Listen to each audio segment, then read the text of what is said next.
Hello everyone, this is Rich Lenoci from Emberlight Customs. Today we're looking at a commission. It is the Phoenix Props hilt known as the Light. It was Ben Solo's hilt in The Last Jedi. It was only in the movie for a brief couple moments, but it was still really cool looking, and I'm really glad somebody went ahead and designed it.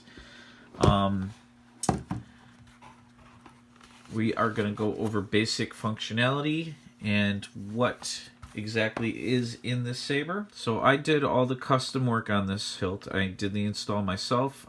This was aluminum black weathering and sanding. It's a Neopixel lightsaber. It has a Prizm v5.5, not 5.1. So the 5.5 means that you're going to have some really awesome special effects for the blade. That was kind of the surprise for the customer I told him about in our messaging back and forth, so hopefully he's excited about that. We're going to go over that in a little bit though. The hilt came with a blade plug, which I installed a Neopixel in that. Inside is a Goth 3D chassis. It's the Padawan version. It was not the crystal chamber version, but I decided to design my own crystal chamber and add it to this because it had a nice big open space, and I decided to utilize it for something cool. So what you have here is your main switch, your auxiliary switch. The pommel is removable, and when you do so,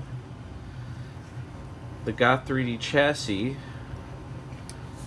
was designed to have the kill key available at the bottom here, so you could access it at any time. Time for the Jedi to end. Now this isn't the kill key that comes with it. This is from the custom saber shop. I decided to include that for the customer because I just thought it looked cool next to the hilt. I will also still include the Goth 3D chassis kill key that came with it. It's one of the turn ones where all you have to do is twist it, and it will be able to turn on the lightsaber and still stay in the plug port. This is a dummy switch. This has no functionality whatsoever. It's all just for cosmetic purposes. Now, these 3 Allen screws are basically the backbone of this lightsaber. Everything is held together for the most part through here. The body, the internal body, the handle are all being held in by these screws. I decided to make these screws on the side not to be removed. So do not mess with these at all. Leave them in, and the switches and everything else will work just fine. This one, if you want to access the 3D crystal chamber, you could either leave this unscrewed slightly at all times, because I made some cuts in the handle to where we could just twist and open. Cut these little grooves in here so that way you can easily access it at any time, and it'll be locked shut. Now if you're going to be doing some heavy swinging around, flourishing this thing, then you might want to tighten that up a little because it can twist in your hand when doing so. But if you're just putting it on display, I'm pretty sure you'll be safe just leaving it slightly unscrewed. So as I said, this is a Prizm v5.5. It has the basic functions: activation. It's got swings, clashes. You got your auxiliary button, which does blaster effects.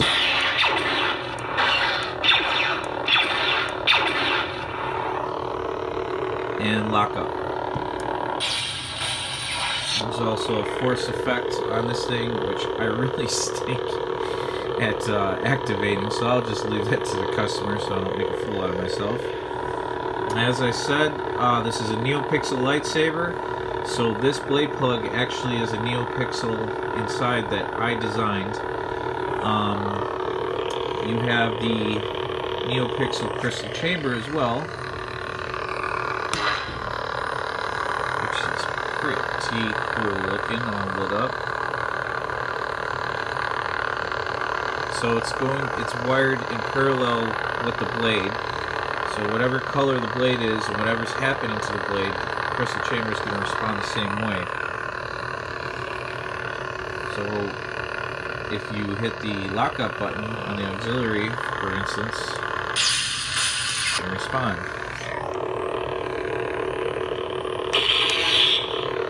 So to do the color switch, all you do is you hold down the main activation button and the auxiliary button, and you press them at the same time.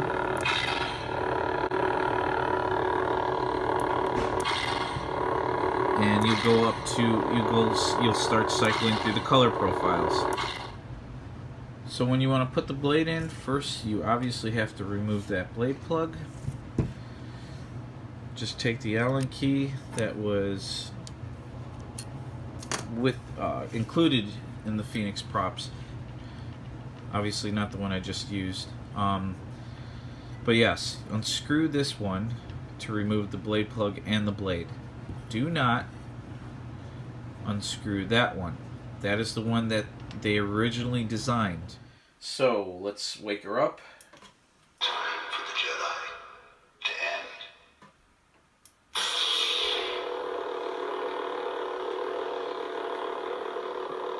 end. And look at that awesome blue. You got blaster effects.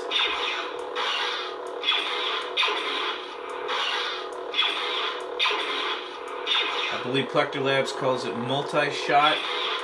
It's supposed to simulate that laser blast getting deflected in different spots of the blade. It's just awesome. I absolutely love it. You hold on the auxiliary button, and you get epilepsy basically.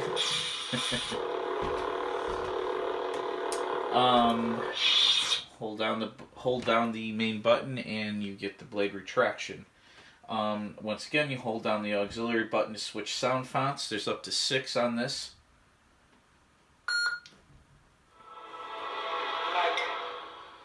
And we have another color.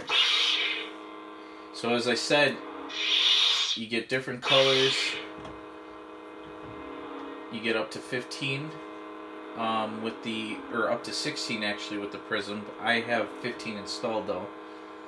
I also added a pulse effect to this setting. So every sound font has a different, you could set the blade behavior differently on every single setting, have different sounds, have different effects, different colors.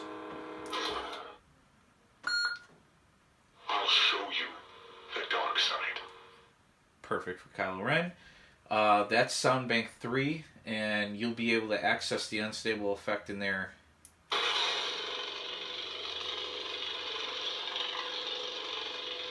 Yeah, looking at the camera right now, I can't really see it. But wait till you get this thing and see it in person. You'll see individual yellow and red just in pure chaos together. It looks incredible. And of course it has all the normal effects and everything. This one might show up on camera better. This is Flame with the sound font Spitfire, I think. Spitfire. There you go.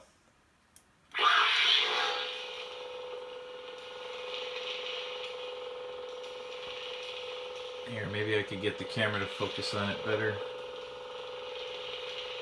There we go. That's a little better. Shut more lights off.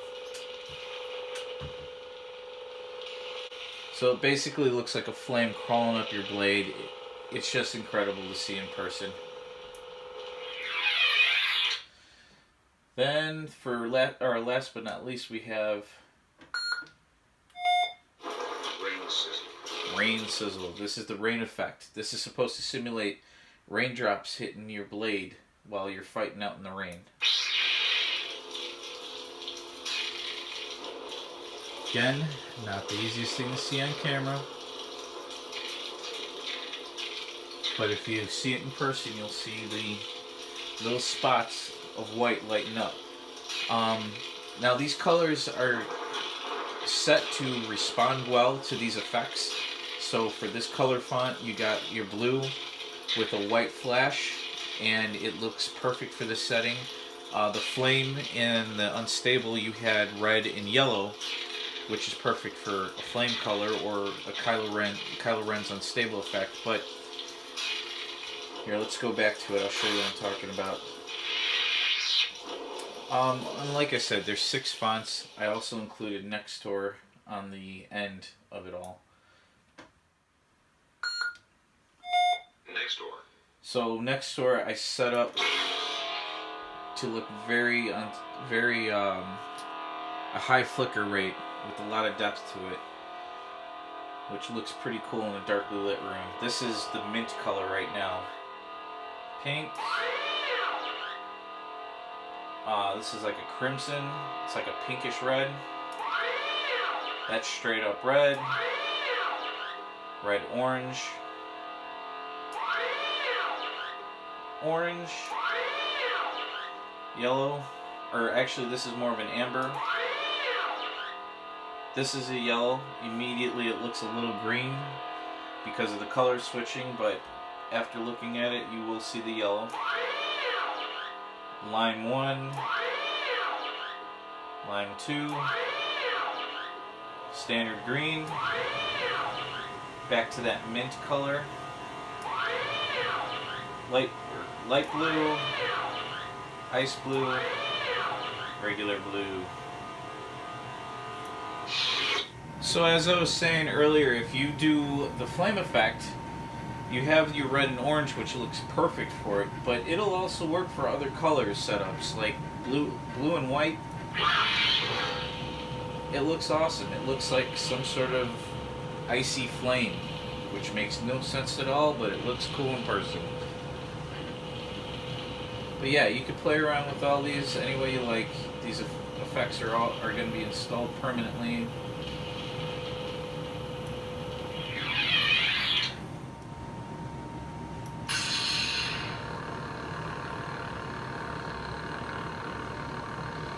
So, I hope you're satisfied with this. I hope you love it. Yeah, enjoy.